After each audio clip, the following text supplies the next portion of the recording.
If I could go back in time, here's exactly what I would say to my 20-year-old self.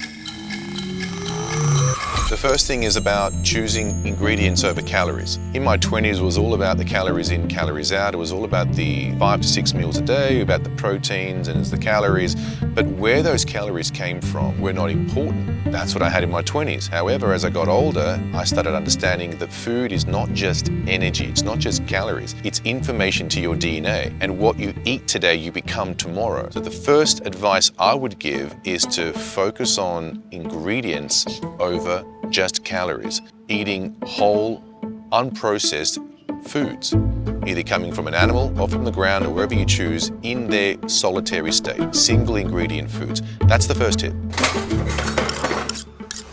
Number 2, prioritizing rest. Back in my 20s, I had full of enthusiasm and hormones to go out and train 5, 6, 7 days a week, sometimes twice a day. And so it's okay to take a rest day. You need to listen to your body. In fact, as you get older, these hormones start to taper off, start to nosedive, and what you lack in recovery, you make up in common sense. We get old too soon and wise too late. So when you understand that the body needs time to recover, it's okay to take a rest day. In fact, you don't grow when you train. You break down when you train. You grow when you're resting.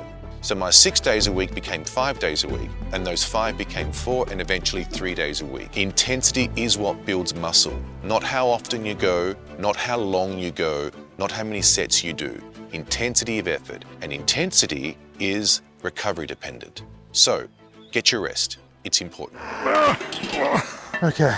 The third tip is to prioritize sleep. Make that the most important thing in your life. If quality sleep was packaged in a pill, it would be the most exclusive, expensive pill on the market. The benefits you receive from sleep, from a fat loss perspective, from putting on muscle mass, from recovery, rejuvenation, from immune system building, from restoring hormones. There are so many benefits just to sleep. Not only that, but I would make that such a priority that I would focus and do day-to-day activities based on the circadian rhythms. As the sun drops down below the horizon, I would do the best to minimize blue light exposure to maximize sleep. All sleep hygiene is paramount for performance, for health, and longevity, particularly for body composition. So sleep is the most important thing. One of the most important things regarding sleep is it restores the leptin-ghrelin relationship. Ghrelin, the hormone of hunger, with sleep deprivation goes up, and the hormone of satiety, leptin, goes down, which means if you do not get quality sleep, you wake up the next day getting ravenously hungry and you typically crave carbohydrates. The other massive thing to control is cortisol, and women are notorious for ramping up unnecessary cortisol production.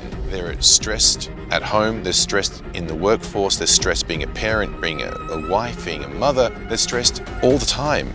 And so the very thing we need to do to extinguish that stress is the very thing we're lacking, and that's quality sleep. Getting your sleep on point will help restore cortisol levels. Hey, by the way, why aren't you on the Lean 7 online program? It's absolutely for free. Everyone get access to this. 10 chapters, everything you need to know about dropping body fat, building some muscle, controlling cortisol, managing stress, all of that, your sleep, it's all available in the online program. Incredible community, supportive community, it's all absolutely for free. You should be on the inside, and I'll see you there.